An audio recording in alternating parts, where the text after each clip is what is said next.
This is decent. Not giant, but nice.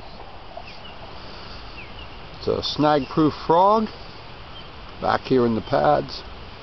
Nice, nice, nice bass. Much, much larger. We'll get this out and see. That's much better. You can see that's a decent. Got a lot of food in it. A lot of food in its belly. Caught that on the snag-proof frog. We're going to weigh this one and see what it weighs. Got a lot of weight. And there we go. See, there's some bigger bass up in here with these small ones. Man, they're just stacked in here. They're exactly where you would always want them to be.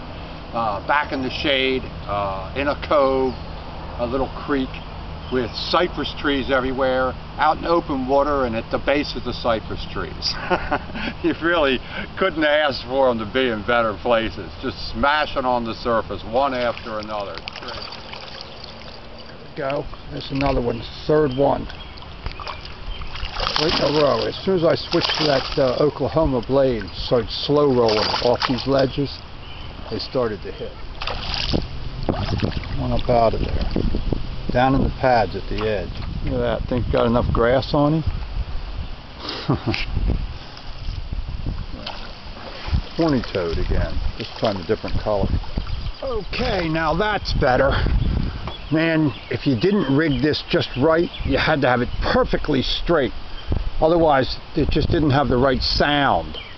It had to make this particular gurgling sound as it came across the water, or they just wouldn't hit it. You have to reel it as fast as you can and have it rigged perfectly. This is a giant. This is nice.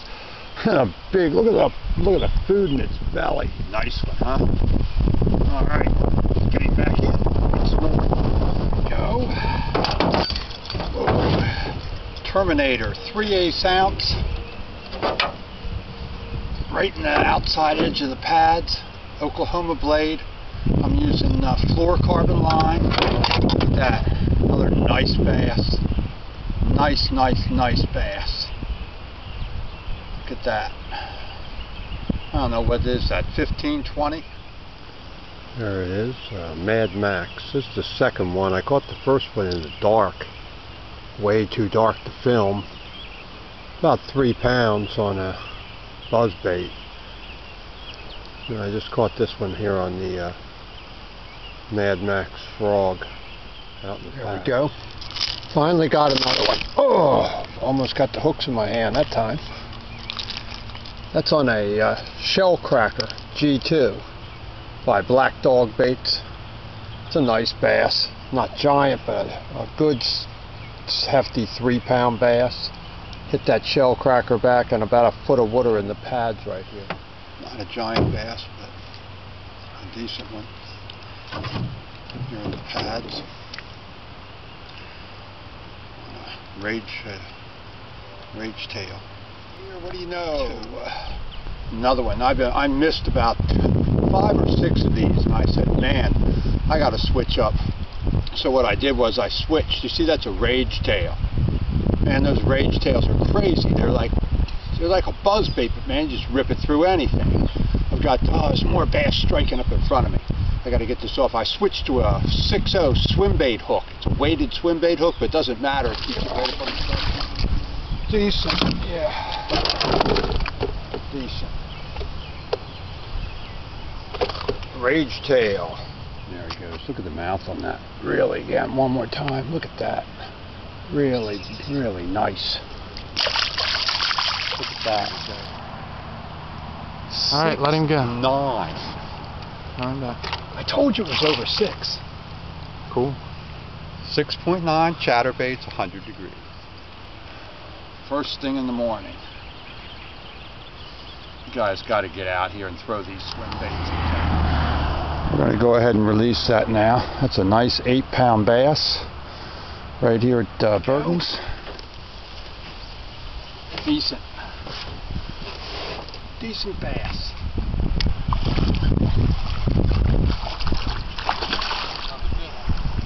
There you go. We were having all kinds of trouble, and I said, we've got to be able to locate these things. All we have to do is just get in there and flip that jig in these docks. I said, that's okay. Real big. All right, you got it. Big, big, big. Oh, that's nice. That's 5 pounds. Yeah. Bring him over here and I'll land him. Right here. Right there. That's it. There he is. And there he is. Look at that baby. That's 5.5 pounds. And what were you saying about the stomach on him, buddy? That's a belly there, buddy. Okay, and who told you to put that jig on? That's 5 pounds, 5.25. Oh, man. Oh. What did I just tell you? Oh, yes. Another one. Right out of the same dock. Decent bass. Alright, let's get this one back in. Let's try and get some more. We need a bigger one than this. Right out of the same dock. 5 minutes happening here. They're down deeper. And they're hitting that worm. See that? They were down off these brush piles, off the ledge. Last one on a chatterbait. Look at that.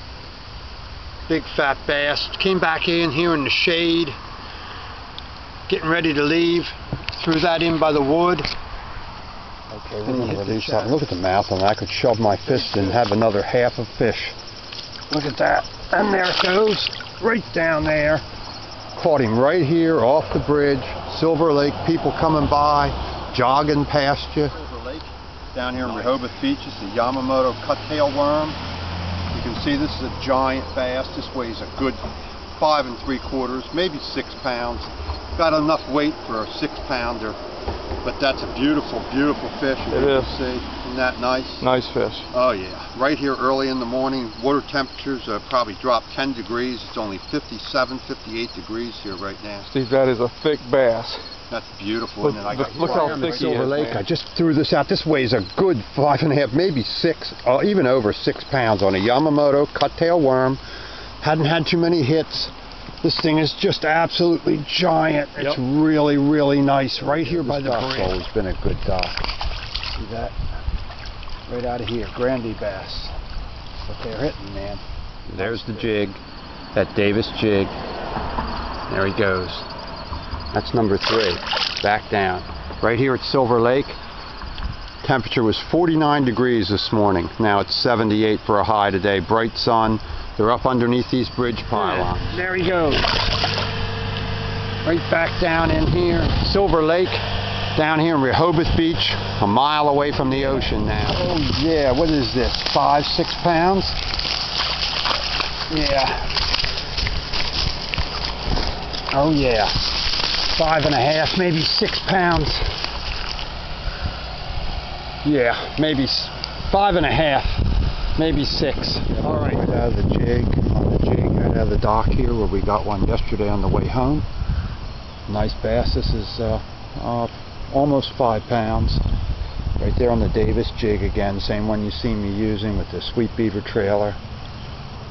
Got the weight, yeah, about 5'2", somewhere right in there. Now, as you can see, I'm catching all these trophy bass in a public lake. This is not a private lake. This is right on the side of the road in one of the busiest summer capitals of the world, Rehoboth Beach, Delaware.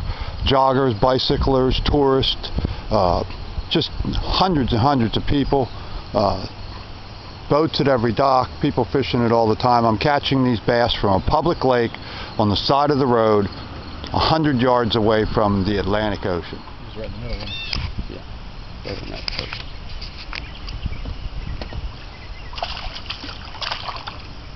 Okay. That's number 2. That's the Grande bass worm, same one you see me using. 3/8 ounce tungsten with the troker hook. Not a big bass, but at least another bass. Tough transition, high sky, high blue skies, high pressure. 80 degrees, 50 degrees in the morning. Doing the best we can. We'll see you guys. This is that PAL rod that we were talking about. Now this is of course the spinning rod, but this is a real nice rod. You guys were asking, you know, what type of rod to get, you know, around $100, $125. This is a nice rod in both the spinning rod, you know, and you know, a bait caster. But that's what Sean's been using here today. Is that PAL for the spinning rod? He's got that rigged with what, the Shimano? Yeah, Sedona. Cheaper reel, but it's a really reliable reel. The PAL rod, I think it's $130. Tackle Warehouse has their sales. You can get it for like $110. Right, and free shipping. So free shipping. And then free baits from me. So you can't beat it though. But it's that's a really nice rod. Great action, good feel. 610 I really like medium rod. It's a wacky. It's actually Jared Littner came up to help with the design. It's his wacky rig rod, but you can use it for light Texas rigs. Yeah, and we've got a video on that too with Jared Lintner talking about that. That's a nice rod. I just got his square bill crankbait rod also, and good rods for, you know, you don't have to spend $200 for a nice rod, so check them out.